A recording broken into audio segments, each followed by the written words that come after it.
اعوذ بالله من الشیطان الرجیم بسم الله الرحمن الرحیم السلام علیکم ویلکم ټو مای یوټیوب چینل. څنګه چې مونږه د پارټس اف سپیچ سیریز شروع کړو په نننی پارټس اف سپیچ کې مونږه کنجنکشن ډیسکس کوو څه ته چې مونږه په اردو کې حروف عطف وایو. د دې نه مخکې مونږه پریپوزیشن ورب ایډورب ناون او پروناون دغه ټولو باندې په تفصیل سره ویډیوز جوړ کړل. که هغه ویډیو تاسو تر اوسه پورې نه وي کتلې نو تاسو زموږ د چینل وزټ وکړئ، زموږ چینل ته لاړ شئ، هغه ویډیوګانې وګورئ ځکه چې دا پارټس اف سپیچ ډېر زیات امپورټنټ دي. دا صرف د پرایمري لیول لپاره یا د میډل لیول لپاره نه دي، یا د کم خلک چې انګلیش زده کول غواړي لومړي سر کې نو صرف د هغې دپاره نه دي، بلکې دا د پرایمریز دپاره هم دي، د میډل دپاره هم دي، د های دپاره هم دي، د سیکنډري دپاره هم دي. او څوک چې ټیسټونه ورکوي که هر قسمه ټیسټ وي نو دغه پارټس اف سپیچ چې کوم دي دا پکې ډېر زیات راځي او دا بیا ډېر زیات لازمي وي. دې له موږ ډېر زیات اهمیت نه ورکوو، دا موږ د دې د زده کړې کوشش نه کوو په سکول کې، خو دا ډېر زیات امپارټنټ وي چې کله موږ دغه فیلډ ته لاړ شو نو بیا موږ ته د دې د اهمیت پته ولګي چې دغه پارټس اف سپیچ څومره لازمي دي. په ننني ویډیو کې موږ کنجنکشن ډسکس کوو چې کنجنکشن څه شی دی، دا کم ځای کې استعمالیږي او دا څه شیزان دي. دې ته موږ حروف عطف وایو. لکه د دې کار څه دی، د دې کنجنکشن په انګلیش ګرامر کې کار څه دی، د دې کار دا دی لکه څنګه چې په یو ځای کې یو قاضي وي، یعنې یو عدالت دی، هلته کې یو کس ناست دی، څه ته چې موږ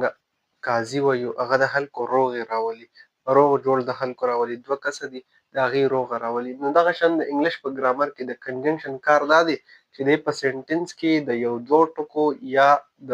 سینټنسز یا د پریزز څه کوي، هغه روغه راولي، جوړښت راولي، هغه دی را یو ځای کوي، دی وله ربط چې کوم دی هغه وله پیدا کړي. لکه دلته کې یو پریز دی، یو پریز دلته کې دی، که موږ دغه جدا جدا ووایو نو د دې به جدا مطلب راځي. کیدای شي موږ پوره په مطلب باندې هم د هغې پوه نه شو بعضې ځایونو کې، خو که فرض که موږ دا را یو ځای کړو او په منځ کې دغه کنجنکشن ولګو نو دا هغه جمله موږ له څه کوي، پوره کوي هم دغه جمله موږ له، او د هغې پوره مطلب هم موږ له راکوي. د کنجنکشن تعریف موږ داسې کوو چې کنجنکشن از ا ورډ. موږ وایو چې کنجنکشن به یو ټکي وي،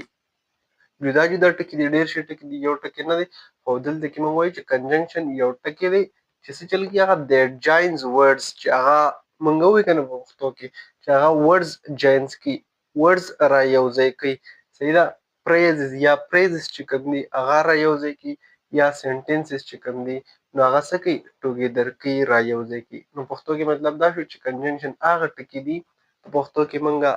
داسې زده کولی شو چې کنجنکشن هغه ټکي دي چې هغه الفاظ، پریزز، عبارتونه چې کوم دي یا دغه جملې چې کوم دي هغه را یو ځای کوي. موږ داسې هم وایو چې اټ کنیکټ ټو آیډیاز، اټ کنیکټ ټو آیډیاز، دا دوه آیډیاګانې څه کول شي، کنیکټ کوي ټو میک د سینټنس کمپلیټ اینډ مینینګفل. وایي دا چې کوم دی د دې کنجنکشن کار دا دی چې دا دوه آیډیاګانې چې کوم دي، یو دوه سوچونه چې کوم دي په سینټنس کې څه چل کوي، هغه پوره کوي او د هغې پوره مطلب موږ له څه کوي، هغه راوباسي. یو څو کامن کنجنکشن موږ لرو چې کنجنکشن کم دي، لکه موږ سره کامن کنجنکشن یې څه دي، کامن کنجنکشن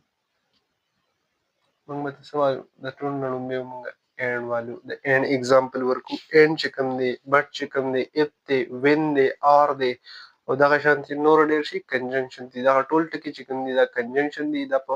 جمله کې څه پیدا کوي، دغه جمله کې څه چل کوي،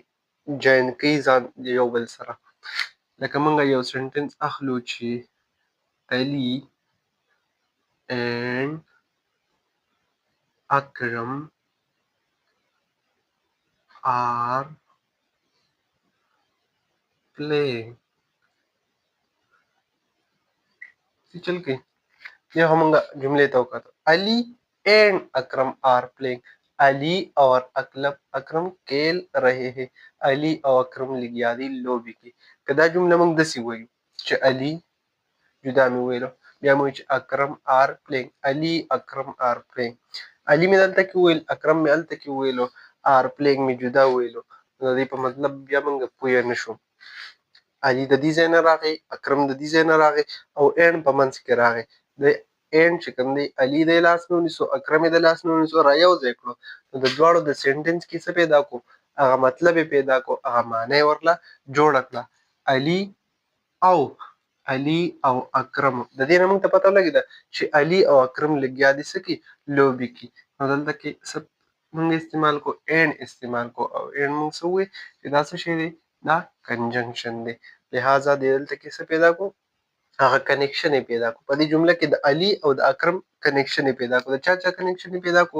د علي او د اکرم کنیکشن د اینډ پیدا کو چا پیدا کو د اینډ پیدا کو سیکنډ एग्जांपल منګه سو یو I went to the market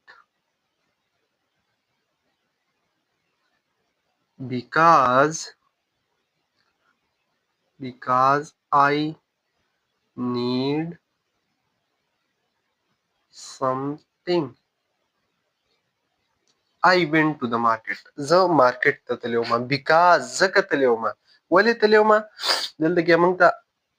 دغه ښودلی چې موږ مارکیټ ته تللي یو I went to the market که ما ته چا وایي چېرته تللی زه مارکیټ ته تللی وم ولې مارکیټ ته تللی ځکه مارکیټ ته تللی وم بیا دا خبره یوه کوي دا ټوټل سینټنس یوه کوي که موږ په کنجنکشن رایوځای کړو نو دا ټوټل جمله چې کوم دا خبره یوه کوي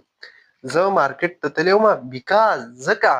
I need something ځکه چې ماته د څه ضرورت و ماته څه پکار و نو لحاظه زه چېرته تللی وم مارکیټ ته تللی وم ماته د څه ضرورت و نو دې کې دا because راغلی دا because څه شی دی کنجنکشن دی دې په سینټنس کې څه پیدا کړلی دغه سینټنس فریزز چې کوم دي دا را یوځای کړلي دې کې کنیکشن څه کړلی کنیکشن یې پکې پیدا کړی دی نو لحاظه موږ څه ویلی شو چې دغه څه دي کنجنکشن دی د مثال په طور موږ یو بل اگزامپل اخلو چې اکرم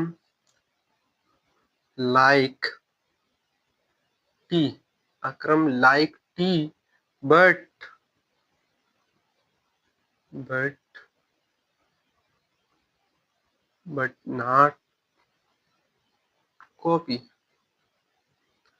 but not coffee دلته کې موږ یو اگزامپل بل واخلو چې اکرم like tea د اکرم چای خوښوي څه یې خوښوي اکرم چای خوښوي but not coffee خو د هغه کاپي خوښه نه وي